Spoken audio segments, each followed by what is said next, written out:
يا أري كان يحب نفس الشيء يقول أول Abi.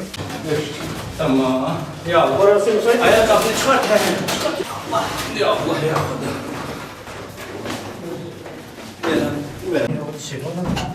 Buradan dönmesi biraz zor olur. hiçbir şey olmaz girer girer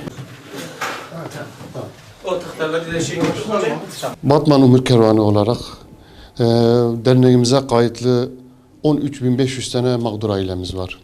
Yıl içerisinde bu ailelerimizin evlerini çeşitli vesilelerle ziyaret etmeye çalışıyoruz.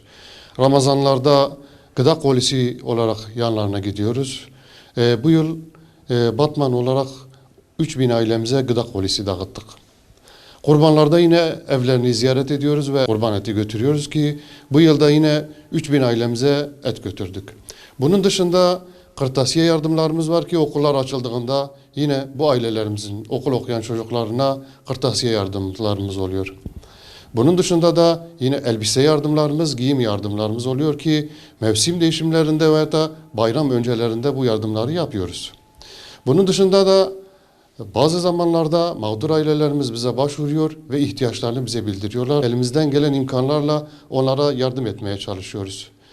Bu ailemiz de yaklaşık 1,5 ay önce bize başvurmuş, çocuğunun lösemi olduğunu bize bildirmiş ve çocuğunun özellikle şekilli, modelli bir yatak istediğini, hayallerine geldiğini, rüyalarına geldiğini bize bildirmişti ve o dönem elimizde olmadığı için yardım yapamamıştık. Nasip oldu ki şu an o yataklardan bir tanesini bulduk. Siirt Umut Kervanı ile beraber o ailemize bu yatağımızı ulaştırdık. Bu yatağı bize ve bu aileye ulaştıran hayırseverden Allah razı olsun.